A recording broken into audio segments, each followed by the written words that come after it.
Amém. Eu, quando comecei a preparar a palavra de hoje, eu falei assim, eu vou fazer de Hebreus de 1 a 18. Aí eu comecei a preparar a pregação, eu falei, não, é muito, vou fazer de 1 a 10, aí eu consigo, juntar bem. Aí eu continuei preparando, assim, digerindo, aí eu falei, acho que melhor de 1 a 4. 1 a 4, aí vai ser, vou conseguir falar com calma. E eu só não fui de 1 a 2, porque senão vai demorar muito, a gente só vai terminar Hebreus 2024. Então eu resolvi fazer, vai um pouquinho mais rápido. Semana passada, irmãos, eu recebi uma mensagem, essa semana que passou agora, de uma irmã, fala irmã Letícia, vindo nos visita, é a nossa missionária em BH, está de volta a casa nos próximos 2, 3 meses, um salve de palmas para ela, muito legal. Cadê seu... Ô Maria, eu acho que chega, eu acho que está na hora de voltar já, dica minha aí. Mais um ano, tá bom. Mas eu recebi uma mensagem de uma irmã falando assim, Lucas, a sua pregação eu achei muito arrogante. E a minha irmã que tem liberdade, então eu também respondi, xinguei ela, e foi uma bagunça, assim. Eu estou brincando, mas assim, ela estava dizendo, e eu queria reexplicar aquilo, eu sei que muita gente já entendeu, mas eu queria redizer aquilo, e a partir do que eu disse, a gente continuar expondo o texto de Hebreus, capítulo 10. O que eu disse? Eu estava dizendo sobre a missão que Deus nos permite participar. Existe uma missão, irmãos. Eu já falei aqui, eu repito, Deus não tem um projeto para você. Deus não tem um plano para a sua vida.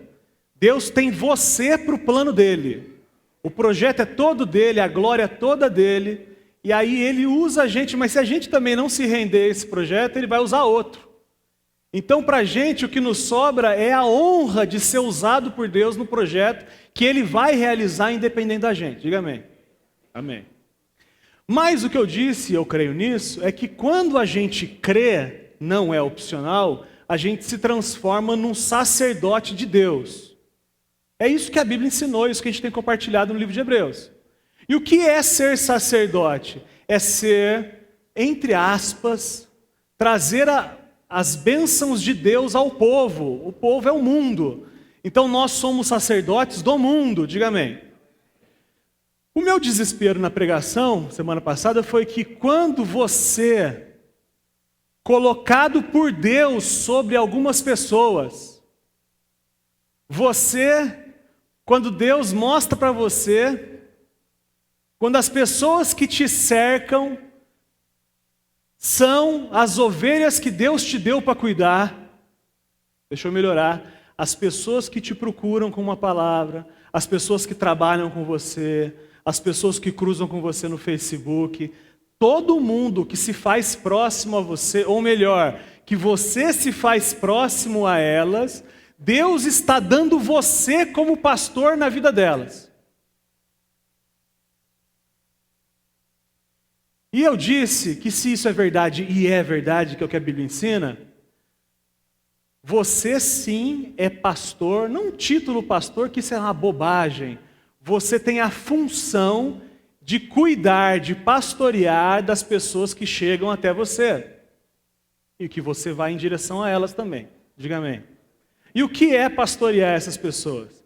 A pessoa conta dificuldade, você traz o conselho de Deus para ela através da Bíblia, você ora com ela, você ensina a Bíblia para ela, diga amém? Aí você manda um WhatsApp durante a semana para saber se ela está bem, aí você manda um outro WhatsApp, aí você marca uma pizza na sua casa, convida ela, aí vocês oram junto. Isso é cuidar das pessoas, diga amém? Qual foi o meu desespero semana passada? Eu disse, aí Deus te constituiu pastor sobre algumas pessoas. E aí na hora de você cuidar, você não tem o que apresentar. Por mediocridade sua, porque você não se dedica à intimidade com o Senhor, no momento que as pessoas precisam e te procuram porque você crê em Jesus e você é alguém diferente, quando as pessoas te procuram, você não sabe o que compartilhar. E aí você traz para a igreja para a gente cuidar. E aí você monta um grupo e chama um pastor para falar para ele lá. Que na verdade não era para você chamar ninguém, era para você assumir essa responsa e fazer. Só que como você não tem o que entregar, você tem que chamar alguém que tem o que falar. Foi isso que eu disse. Deixa eu dizer uma coisa para vocês. Cuidar de pessoas é para isso que eu existo. Então não tem problema nenhum você trazer, encher de gente para a gente cuidar aqui. Os pastores da igreja, digam amém. Pode encher, os líderes de hippie, digam amém. Estamos aqui para cuidar, bicho. Não tem problema nenhum, tá certo, é isso mesmo. Só que o projeto, a gente vai cuidar porque essa é a nossa função. Mas a sua função é diferente? Não, a sua função é a mesma. Só que por negligência, você terceiriza aquilo que era para você fazer. Diga misericórdia. É isso aí. Ficou claro? Claro? Pronto. Então tá bom. Então vamos embora. A gente terminou com o texto de Hebreus 9, 27. Eu disse que você ia usar esse texto durante a semana. Alguns irmãos já me falaram que usaram esse texto mesmo. Hebreus 9, 27, que ao homem está dado o direito de morrer uma só vez, vindo depois disso o juízo. Até o pastor Eros usou lá na comenda, lá no seu discurso de comenda ele usou. É um texto clássico sobre reencarnação. Eu disse que do mesmo jeito que só se morre uma vez, só se vive uma vez.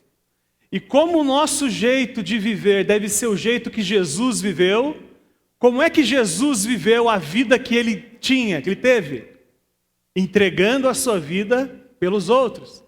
E eu disse então, e afirmo de novo, que ao homem está dado o direito de viver uma só vez, e essa é uma vida absolutamente entregue ao projeto de Deus. Diga amém.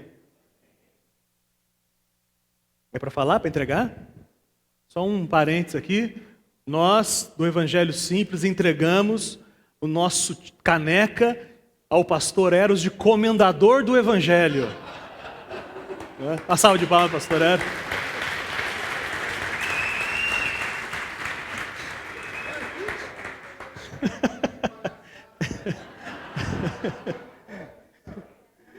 Eu vou tomar nesse aqui também, cara.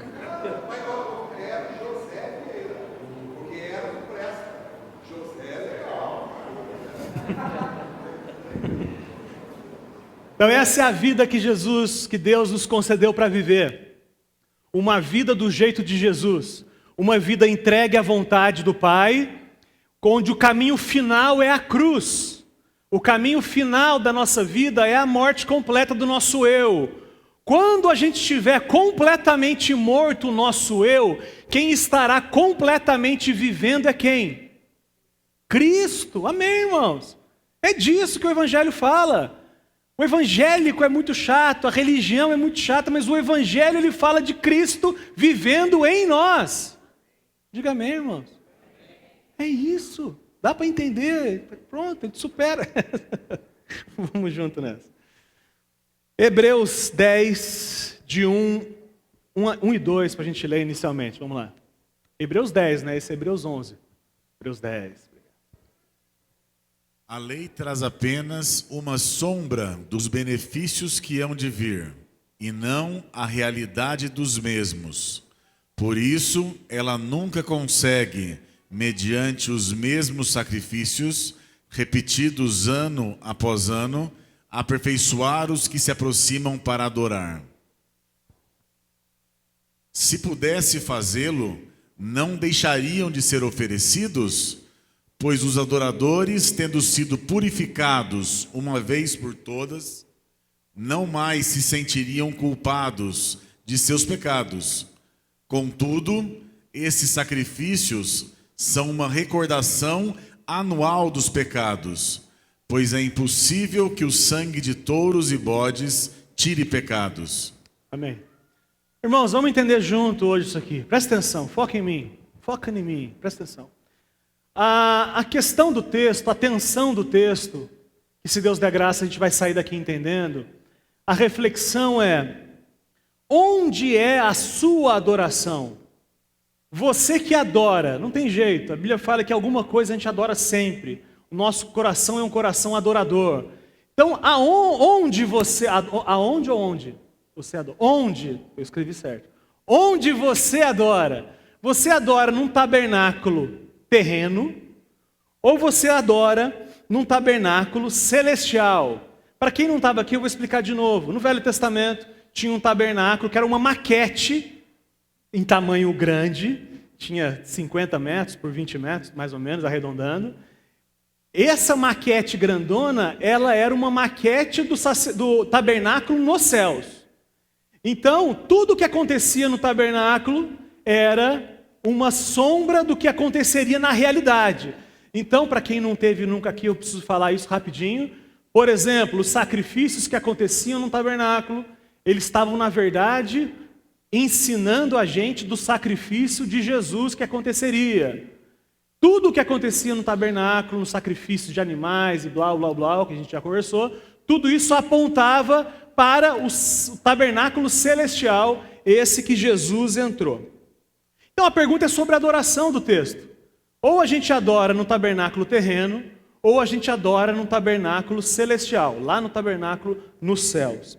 João 4, um texto power conhecido, João 4, 23 e 24, diz assim: No entanto, está chegando a hora, e de fato já chegou, em que os verdadeiros adoradores adorarão o Pai em espírito e em verdade. São estes os adoradores que o Pai procura. Amém. Olha só, numa discussão sobre adoração, Jesus fala para uma mulher: vem a hora, e já chegou, que os verdadeiros adoradores adorarão ao Pai em espírito e em verdade. No Velho Testamento, por enquanto tá bom assim, no Velho Testamento, os judeus, os judeus que adoravam, Letícia, com a ótica terrena só, os judeus que iam lá no tabernáculo ou no templo, e só tinha visão terrena de um animal morrendo, e não entendiam que aquilo apontava para o tabernáculo celeste, aquilo apontava para o sacrifício de Jesus, aquilo apontava para aquilo que aconteceria de forma prática daqui a alguns anos. Aqueles que só adoravam nessa perspectiva, eles adoravam em verdade, mas não adoravam em espírito. Presta atenção que isso é um ponto importante. Jessé, os judeus, por enquanto vamos deixar só os judeus, vou explicar daqui a pouco que não é só isso. Os judeus que olhavam só para o terreno, eles adoravam em verdade. Por quê? Porque Deus estabeleceu aquele monte de regrinhas sobre sacrifício, e sacrifício era adoração. Mas eles não adoravam em espírito. Mas quando Jesus chega e fala assim: ei, não é só do jeito certo, é com a intenção certa também. Agora, a partir de Cristo, vocês vão adorar em espírito e em verdade. Diga amém. Adorar em espírito e em verdade, adorar do jeito certo e com o coração certo, não é cronológico na história. Presta atenção, irmãos, se ninguém entende, as pessoas têm dificuldade de entender, presta atenção que isso é muito legal. Há 3.000 anos atrás, as pessoas poderiam adorar em espírito e em verdade. Aqueles que entregavam um cordeiro para morrer e criam que aquele cordeiro inocente morria no lugar dele e que de alguma forma aquilo apontava para o Cristo que viria, esses já adoravam em espírito e em verdade. Do mesmo jeito que antes no Velho Testamento tinha isso, hoje no dito Novo Testamento, cronologicamente falando, tem pessoas que não adoram nem em espírito e nem em verdade, ainda que seja depois de Cristo. Porque a referência de se transformar em espírito e em verdade é depois que Cristo faz diferença na sua vida. Presta atenção, irmãos. Eu estou dizendo que até Cristo entrar na sua vida, não tem adoração em espírito, não tem adoração em verdade. Mas na sua vida, como na vida do judeu há 3.000 anos atrás, aqueles que entendiam aquilo que Deus fez, esses que creem, adoram em espírito e em verdade. Amém?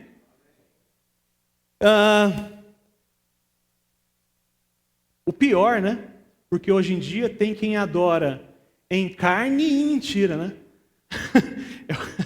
É o contrário de em espírito e em verdade. É em carne e em mentira total. Quando você vê algumas pessoas estão ensinando nas igrejas por aí o que é adoração, quando a gente pede os irmãos, vamos agora ao altar, os levitas venham ao altar para entregar o seu sacrifício. Eu já peguei uma vez um irmão orando assim, aqui sim, no Brasil.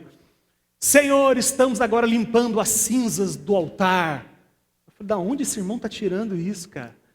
Estamos agora, e agora vai entrar o cordeiro, e vai ser sacrificado a Azazel.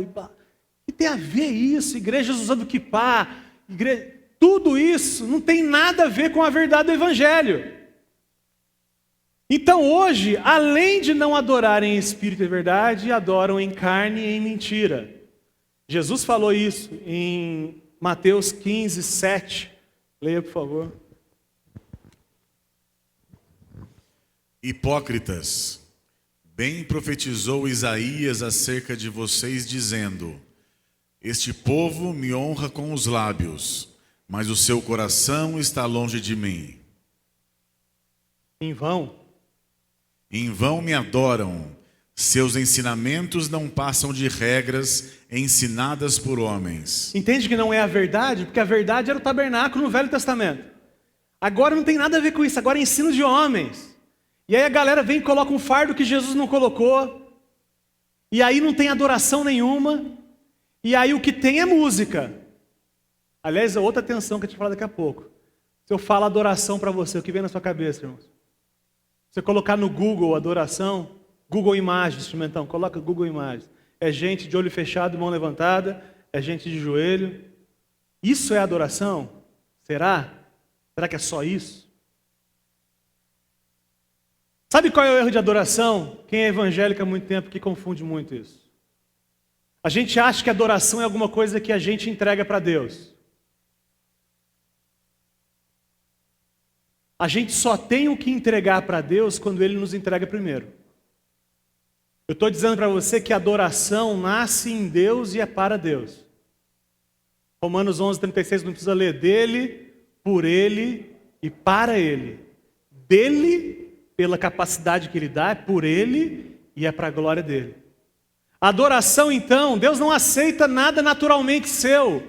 Tudo que é naturalmente seu, que é natural seu, para Deus é adubo, esterco.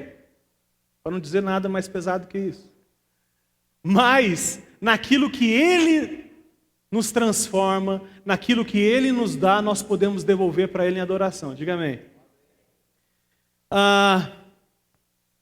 Vocês estão comigo? Eu estou preocupado. Tem menos gente, aí fica mais espaçado, menos barulho. Tá tudo bem? Os irmãos do fundo, tudo bem? Então tá bom. Então quem define o que é adoração não sou eu, não é o ministro de louvor, não é o pastor, não é o líder espiritual. Quem define o que é adoração é o próprio Deus. Amém? Sendo verdade isso, o que Ele falou sobre adoração, para a gente que crê, é aqui a questão. Porque se a gente está falando do assunto de adoração, a questão é essa. Até mesmo no Velho Testamento, você tinha o tabernáculo terreno, onde quem que deu todos os detalhes foi Deus. Quem deu tudo como deveria ser feito? Deus. Então, até no Velho Testamento, era do jeito de Deus. E hoje, também é do jeito de Deus. No Velho Testamento, Deus capacitou os artífices para construírem as coisas certinhas, porque tinha o jeito certo de fazer. O que é adoração, então? Vamos entender junto. A criação é o transbordar do amor de Deus. O universo foi criado porque Deus transbordou o seu amor. Eu estou dizendo que é um erro. Você acha que Deus, Rodolfo, Deus estava lá na eternidade? Eu estou muito cansado, estou de saco cheio, chateado, entediado é a palavra. Eu vou criar o homem para ver se ele me dá um pouco de alegria. Foi isso. É isso, irmãos. Faz sentido na sua teologia isso? Deus é um Deus que se basta. Ele não precisa de nada. Aliás, essa é a maior definição de Deus, é aquele que não precisa de nada. Deus não precisa de nada. Deus Trino, Pai, Filho e Espírito Santo se bastam. É isso que a teologia cansativa chama de pericorese. Não precisa decorar isso não. É a trindade que ela se basta, ela se relaciona entre ela e ela se basta. E quando Deus cria o homem, Ele convida o homem para dançar junto essa dança. Então quando Deus criou o homem, não por necessidade, mas por propósito, Ele trouxe o homem para ser participante da natureza dele, natureza divina. O que foi o pecado no Éden? Ao invés do homem dançar a música que já estava tocando, o homem resolveu estabelecer a sua música, o seu ritmo. O que eu estou dizendo é que a adoração é entrar no que já está acontecendo, no movimento que Deus já está fazendo. Isso é adoração. E o que é anti-adoração? É criar o seu ritmo, a sua música, fazer do seu jeito. Então está rolando um pagode aqui entre nós, e você chega e quer botar um rock and roll. Não vai rolar. Se está rolando pagode, é pagode. Cadê a turma do pagode, amém? Cadê a turma do pagode, hein, gente? Cadê a turma do funk? Pode se retirar. Se tiver alguém... Estou brincando, pode ficar também. Se é do funk, pode ficar. Então, entenda como é importante isso. O que Deus já está fazendo. Adoração é o me engajar naquilo que Deus já está fazendo. E o que Deus está fazendo? Uma família de muitos filhos semelhantes a Jesus. Então a nossa ação de se colocar nesse processo é adoração. O que isso tem a ver com música, eu não faço a menor ideia. Mas as pessoas insistem em dizer, agora vamos adorar o Senhor. Até agora não estava. Até agora a gente não estava adorando o Senhor, mas agora vamos adorar o Senhor. Muito legal. Então vamos ler de novo o versículo 1 e explanar a respeito dessas questões do texto. Versículo 1 só, André, por favor. A lei traz apenas uma sombra dos benefícios que hão de vir, e não a realidade dos mesmos. Por isso, ela nunca consegue, mediante os mesmos sacrifícios repetidos, ano após ano, aperfeiçoar os que se aproximam para adorar. Dá um pause aí. Abre aspas para o texto, sombra dos benefícios. Então, a lei são sombras, o tabernáculo terreno é sombra dos benefícios. E que benefícios são esses que a lei apontava como os benefícios que a gente teria acesso? Que seriam? O que Jesus fez, para ser mais dentro da pregação, os benefícios são aquilo que Jesus fez no tabernáculo celestial. O terreno é sombra dos benefícios de verdade. Os benefícios de verdade foi o que Jesus fez no tabernáculo celestial. Vamos abrir Hebreus 9, 11 e 12.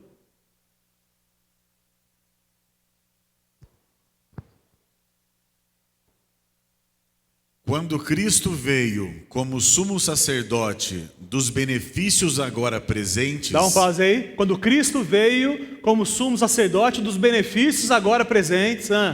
Ele adentrou o maior e mais perfeito tabernáculo... É lá. Não feito pelo homem, isto é, não pertencente a esta criação. 12. Não por meio de sangue de bodes e novilhos, mas pelo seu próprio sangue... Ele entrou no Santo dos Santos uma vez por todas e obteve eterna redenção. Irmãos, é disso, ele entrou no Santo dos Santos, não no tabernáculo terreno, não no templo físico aqui, ele entrou no Santo dos Santos no céu, mas não foi com sangue de bodes não, foi com o próprio sangue dele, ele entrou lá e garantiu, segundo o que a gente leu de novo, eterna redenção para aqueles que creem. Aleluia. Mas, então, o tabernáculo terreno, que era a sombra dos benefícios, ele era feito ano após ano. Por que era feito ano após ano?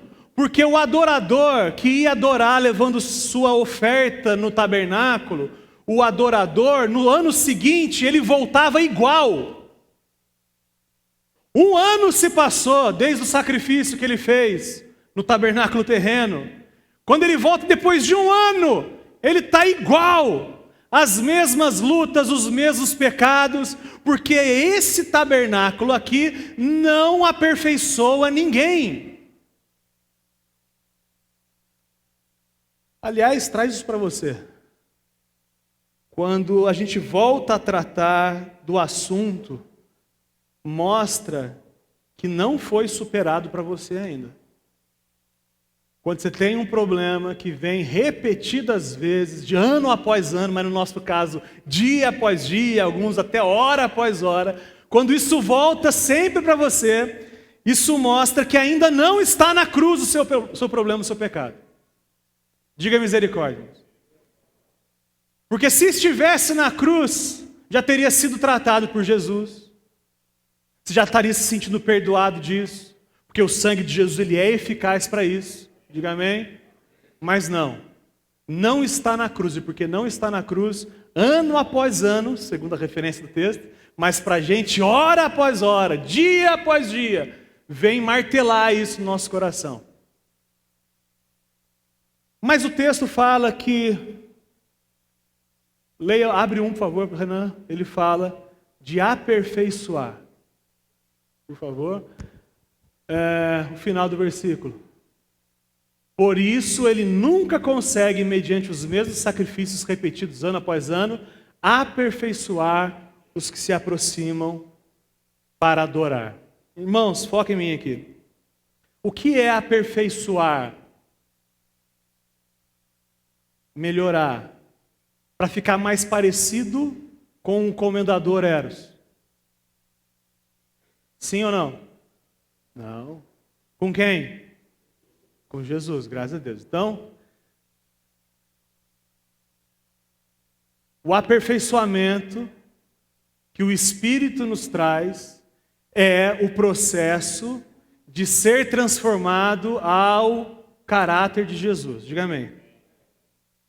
O que o texto está dizendo é que o esforço humano, o tabernáculo terreno, não pode, não consegue aperfeiçoar ninguém.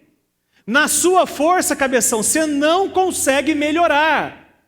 Na sua força, os pecados só pioram. Na sua força, as mudanças que você faz na sua vida têm prazo de validade. Acaba rápido.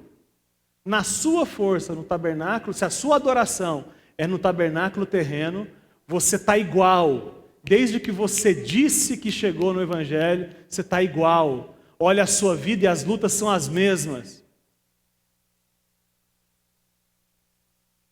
Porque entenda o seguinte, irmão, se santificação, eu estou dizendo que o processo de ser transformado à imagem de Jesus, ou seja, santificação.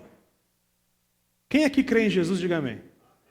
Se você crê, você está num processo chamado de santificação. Diga amém.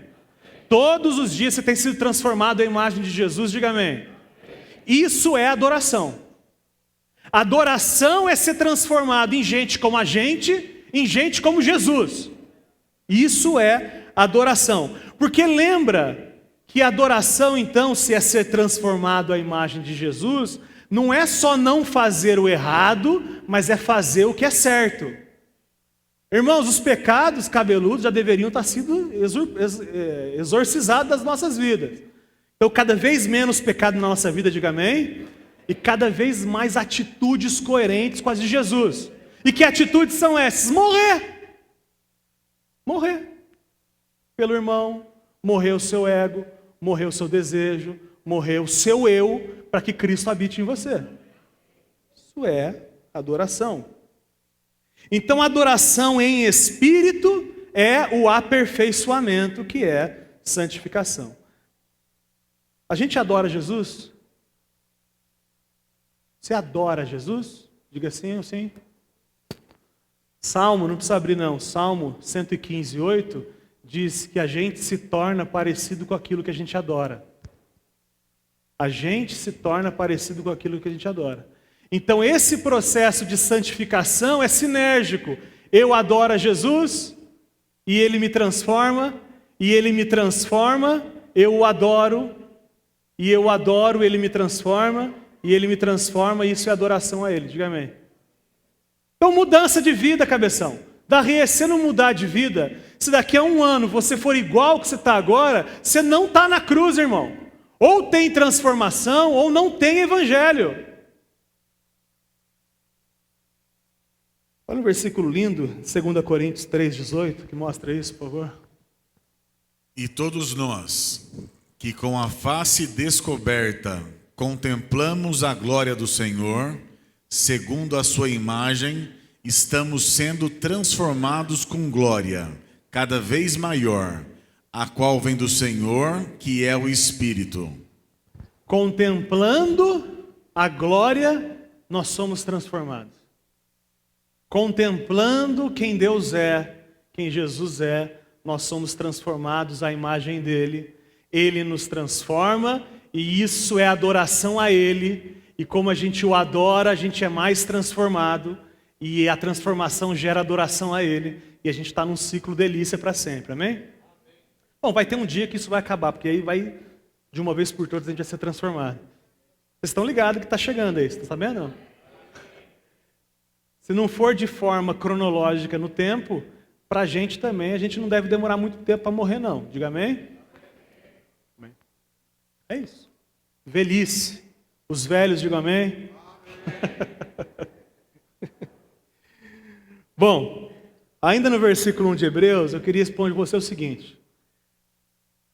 Única maneira, presta atenção, irmãos, foca em mim, abre o seu coração. Deixa, como diz o Paulo Júnior, deixa Deus ministrar no seu coração, irmão. Abre o coração, presta atenção.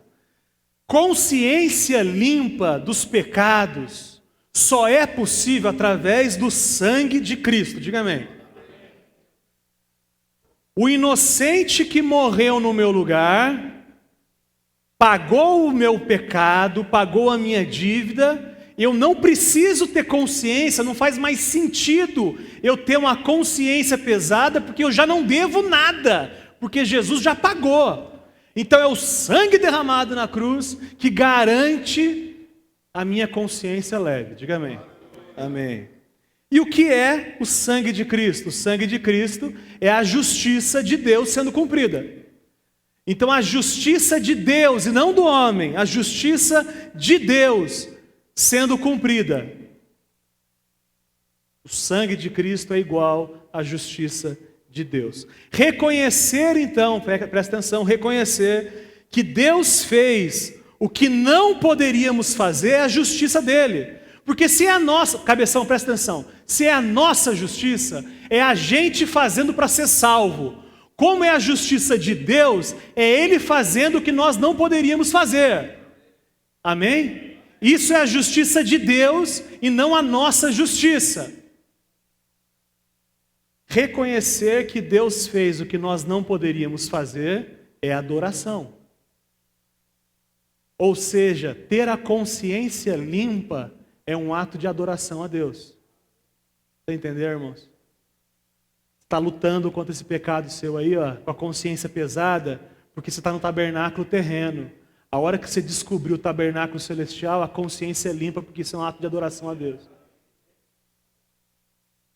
Consciência limpa é um ato de adoração a Deus. Consciência pesada é um ato de adoração ao homem, adoração de si mesmo. Por quê? Porque você olha para você mesmo e não vê motivo para se considerar perdoado. E você tem razão. Quando você olha para você, para a sua justiça, você não encontra em você nenhum motivo para você ser perdoado.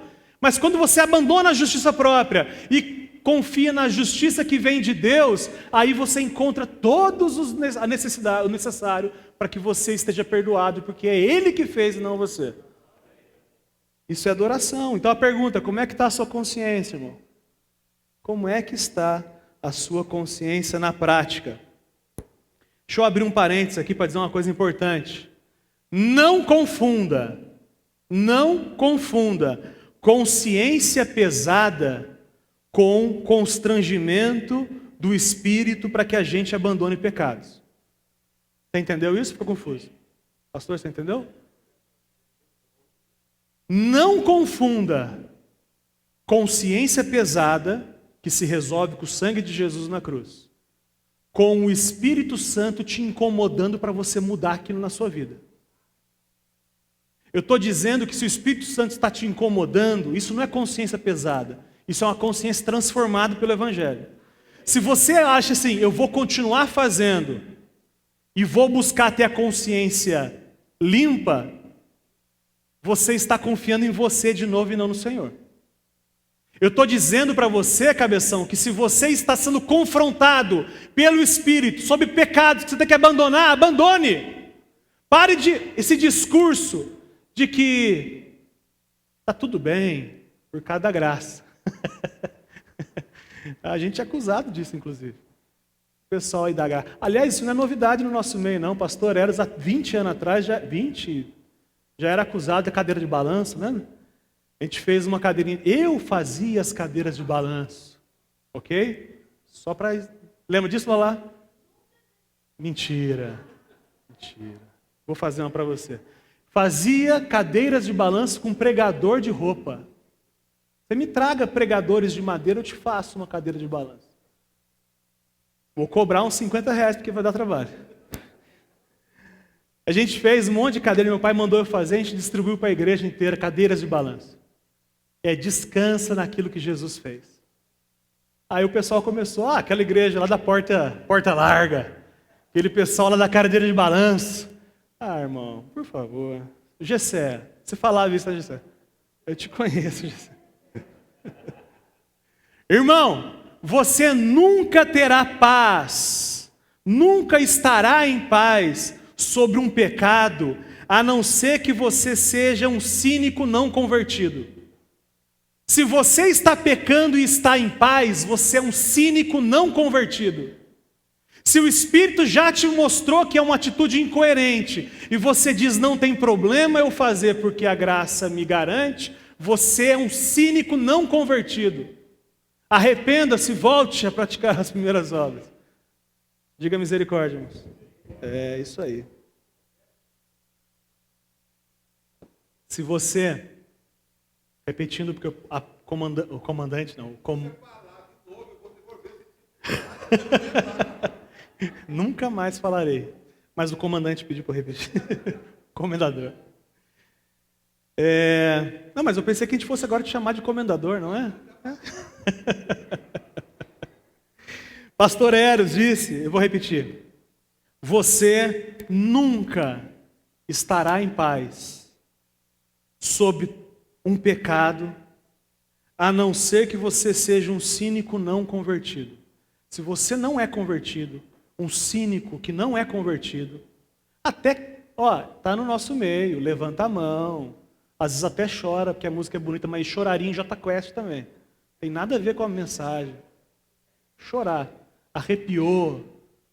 Você está entre nós, está pecando e está em paz, o que você precisa é da cruz. Estar na cruz. Porque você ainda não conheceu, ainda não é um convertido. Você é um cínico não convertido. Diga misericórdia, irmãos. Como é que aconteceu essa jornada lá no deserto? E eu vou simplificar por causa do tempo. Quando Moisés foi levantado por Deus para libertar o povo do Egito, Moisés chegou para o faraó e falou assim, Faraó, deixe o meu povo ir. O faraó falou, não. Yeah. Vocês conhecem a música? Pharaoh, Pharaoh, who baby, let my people go. Yeah. Ninguém? Não? Mas se eu cantar aqui caneta azul, vocês sabem. Olha só, Moisés chegou lá, Chimentão, e falou assim, deixa o meu povo ir embora. E aí, vocês conhecem a história, o faraó falou não, sim, não, aquela bagunça toda. Aí a primeira coisa que ele fala, só uma coisa interessante, o que Moisés fala, deixe meu povo ir para que me adore. Olha só o que Moisés fala, deixe o povo, liberte o povo para que me adore. Ou seja, adoração é para gente livre, para gente liberta. Libertação é adoração a Deus. Amém, irmãos? Deixe meu povo ir para que me adore. Primeira coisa que ele fala. Aí o que o faraó faz? Vamos encher esse povo de trabalho para que não pense em adoração. Faz aí o vínculo com a sua vida se você quiser, irmão. Estou aqui só para falar. Vamos encher de trabalho. Porque se encher esse povo de trabalho, eles vão parar com esse negócio de pensar em adorar a Deus. Aí não dá mais palha para eles que peguem a palha deles lá e blá. Vocês conhecem a história. Primeiro movimento, enche de trabalho. Vê se não é a sua experiência. Segunda questão que o faraó fala, galera, ok, quer adorar a Deus? Adora aqui mesmo. Adora escravo. O que Moisés fala? Ou Deus fala através de Moisés? Não. Escravo ninguém adora. Liberta para que me adore no deserto. Tem muita gente hoje achando que está adorando a Deus enquanto é escravo do pecado. Isso não é o projeto de Deus. Terceiro movimento de Deus. As pragas rola praga. Aí Faraó fala o quê? Ok. Vocês querem adorar? Pode ir, mas não vai muito longe. E Moisés fala o quê? Não. Você é louco que eu vou deixar esse povo perto aqui? Eu conheço o povo. É para ir longe. A adoração não pode ficar flertando com o Egitozinho, não. Tem que ir longe para adorar a Deus. Mas continua rolando. E aí ele fala o quê? Vai, ok, pode ir longe, mas deixa a família aqui. Deixe sua mulher e seus filhos.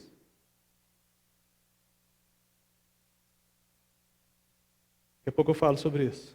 O final, tá bom, leva os mulheres e os filhos, mas deixa o rebanho. E aí Moisés fala, não, eu vou adorar a Deus com tudo que nós temos, tudo que nós somos lá no deserto.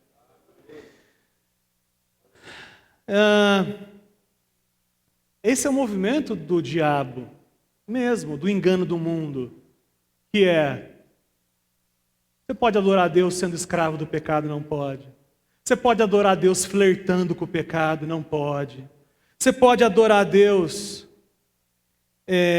sozinho, e o diabo te faz acreditar que a sua missão de sacerdote com a sua família não é tão importante.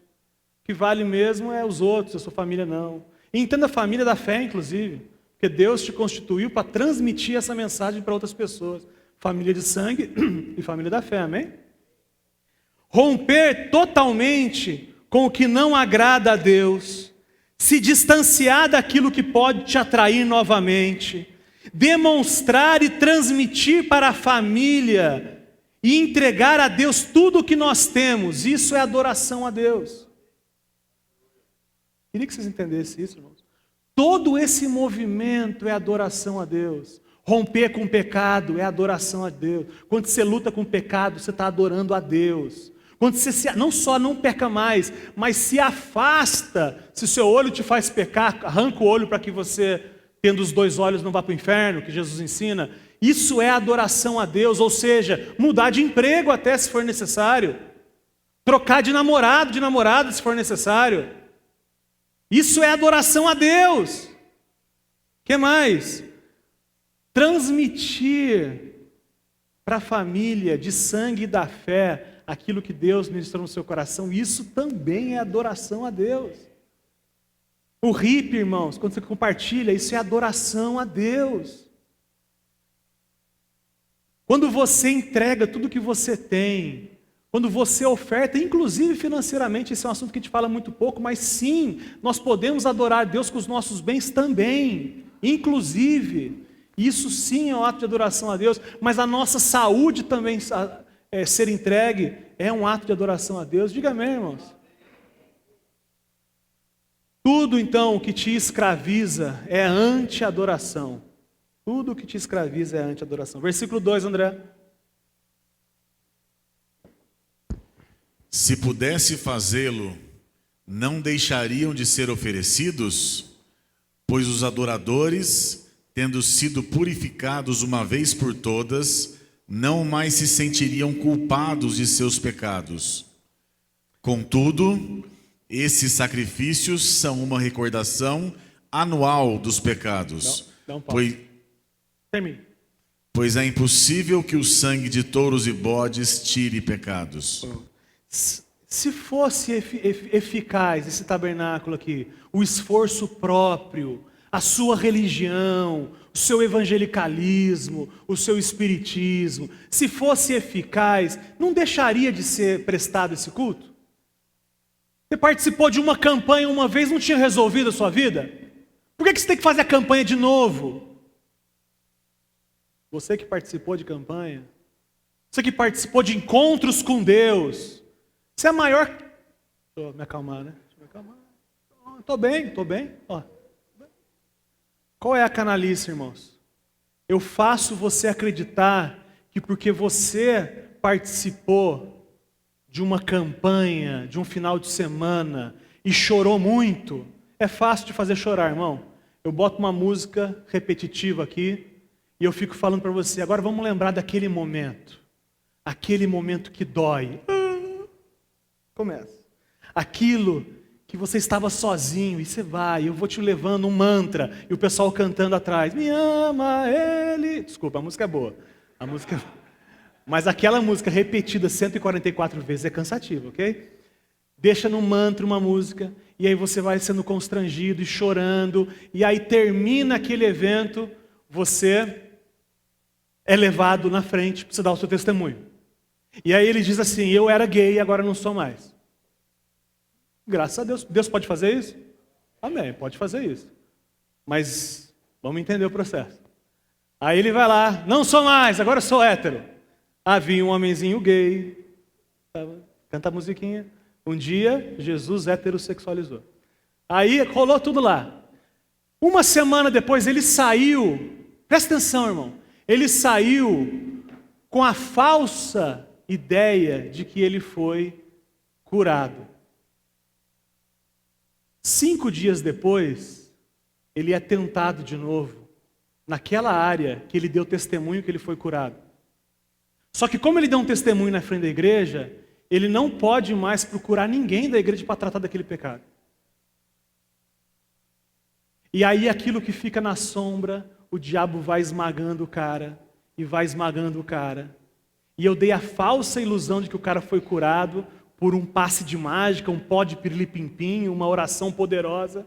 Só que isso não aconteceu, porque muitas vezes Deus vai curar no processo. Alguém pode deixar de gostar de homem, mas vai demorar às vezes. Claro, pode acontecer um milagre, pode. Mas como regra, assim como os nossos pecados, é um processo. E aí eu dou a ideia de que o processo acabou em um dia de oração forte. E aí esse cara não trata mais. Aí esse cara daqui 2 meses chuta o balde, não quer saber mais de Jesus, porque alguém entregou um evangelho que não é evangelho para ele.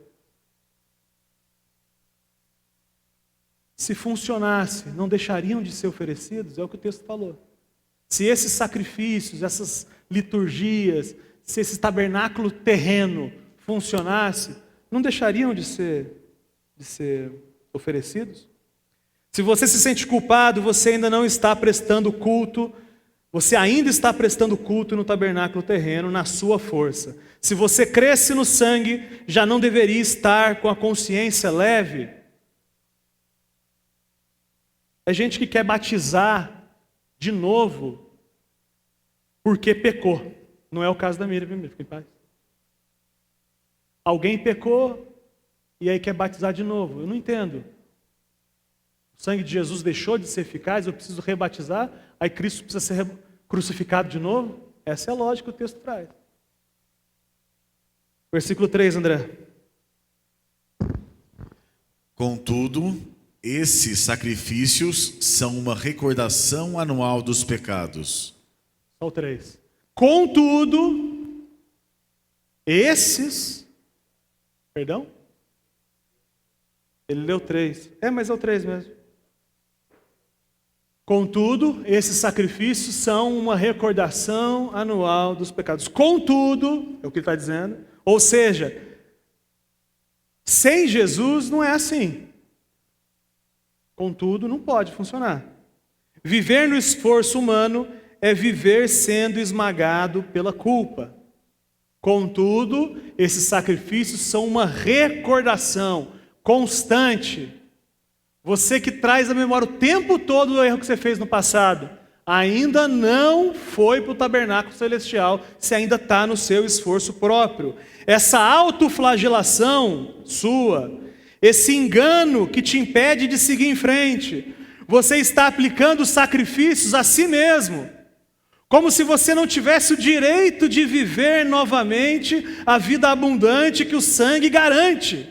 Isso é o culto no tabernáculo terreno. Quando você entender que isso já aconteceu de verdade para valer, e não foi na sua força, foi na força de Jesus, é libertador. E aí a palavra do Evangelho é sim, você pode viver uma vida abundante, mesmo tendo passado por essa idiotice que você passou na sua vida.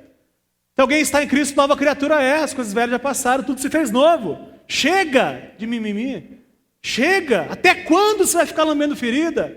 Alguém me fez mal, ok, passou, chega. Vai ficar recordando para sempre, e não rompe, e vive uma vida mediana e medíocre, porque medíocre é mediano, vive uma vida assim para sempre, tendo à disposição a vida abundante, irmão. Ok, doeu, ok, perdeu, ok. Foi tenso na hora, mas passou, chega. Na boa, chega. Jesus não é responsável pelo erro dos outros, chega, já deu.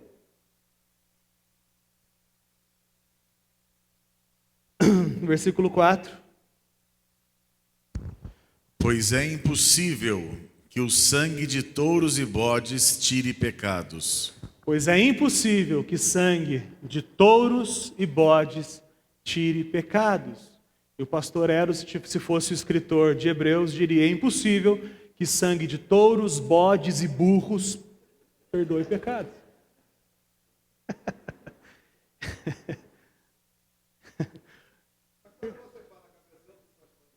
Eu tô.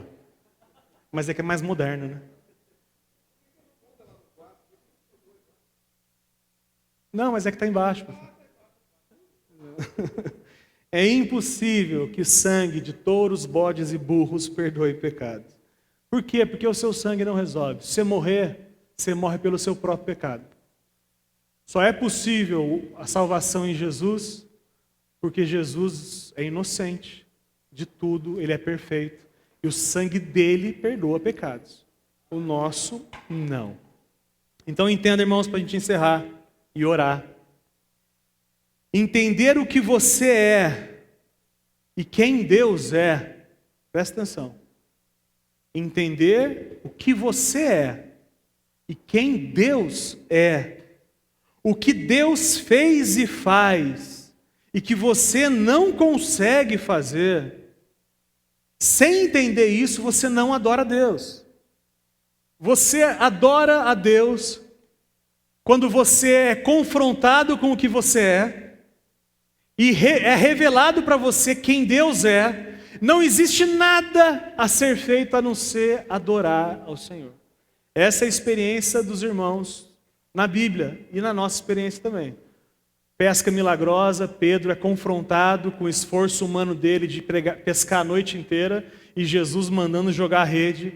E quando ele vê que o esforço dele não adiantou de nada, a reação dele foi se ajoelhar e falou assim: Senhor, se afasta de mim porque eu sou um pecador.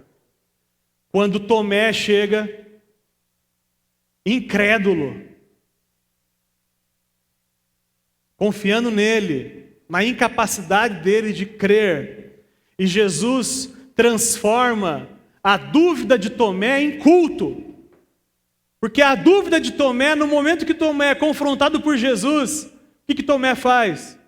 Deus meu, Senhor meu e Deus meu. E o adorou, o texto fala. Jesus transforma a dúvida de Tomé em culto. Adore a Deus, descansando naquilo que Ele fez. Não se exercitando numa consciência pesada por confiar no que você pode fazer, mas no sangue que já foi derramado por Cristo. Adore a Deus confiando nele. Quando você confia em Deus, você está adorando a Deus. Quando você se entrega àquilo que Deus disse a respeito de você, da sua salvação, da sua santificação, da sua glorificação que vai acontecer no futuro, quando você confia naquilo que Deus diz, você está adorando a Deus. Não deixe que reduzam a adoração a levantar a mão no louvor. Isso é o menor das questões.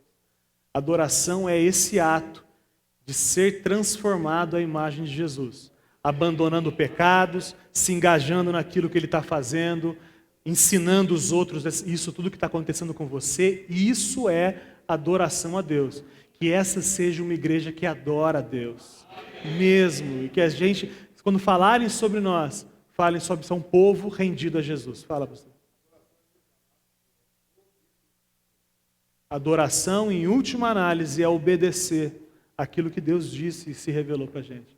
Obediência é adoração. Feche seus olhos, curva sua cabeça. Senhor Jesus, nós te louvamos, te agradecemos por tão grande salvação.